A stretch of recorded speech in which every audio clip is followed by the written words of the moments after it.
the Kericho County has unveiled its first batch of graduates from its youth empowerment program. Our reporter Bridget Ngana is in attendance, and of course more than 700 youth will be passing out or have passed out from that parade, and that is at the Kericho Green Stadium. And we are now joined by Bridget Ngana with more details.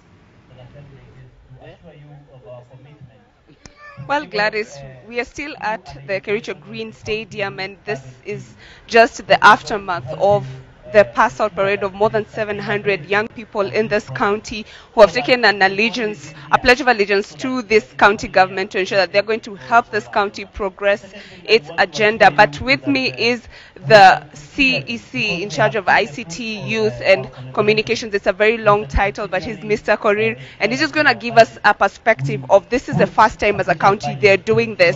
Mr. Korir, why have you decided to invest in the youth in this way? And are we also, in a sense, creating a security threat, because this youth also have some aspects of paramilitary training in this parade?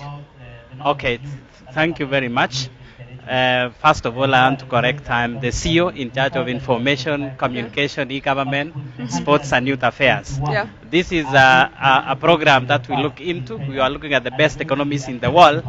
We identify that when you go to Israel, for example, and even Malaysia, these are fast developing economies.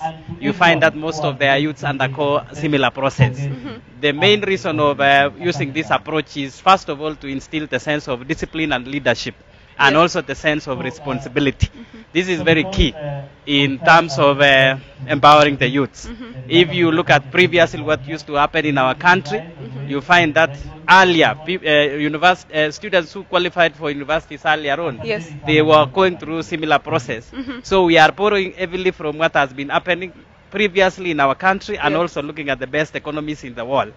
So the essence or the issue of security threats is neither here nor there. Okay, you have said as a county that this will be absorbed, these youth rather will be absorbed into your workforce from the county. They're going to help with enforcement. They're also going to work in the polytechnics.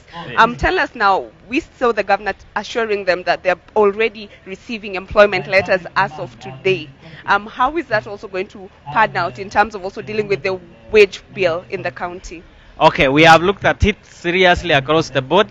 We have checked and say even if we put these recruits on our payroll, it will not really affect our wage bill, because it will only touch around less than 1% of our wage bill.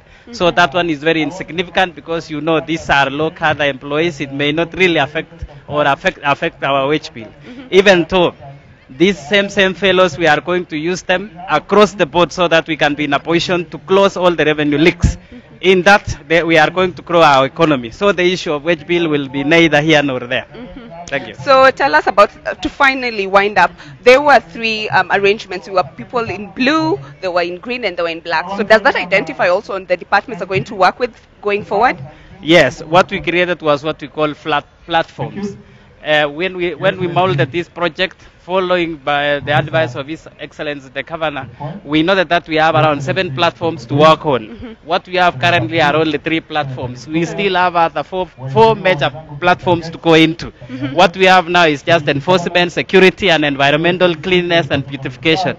What we have been doing mostly, especially when you look at environmental cleanliness, we have been just collecting garbage. We want to go to the next level of beautifying our environment, and we want to use these guys to ensure that we achieve that target. Okay, thank you very much. We are really pressed on time. I can see my director telling me that we need to wind up, but we will continue with this conversation on the sidelines. I'll be having your interview just afterwards. But Gladys, like we have said, the county is investing in the young people to ensure that at the end of the day, they will be the keepers of this county, and the development of this county is in their hands. They are very lucky.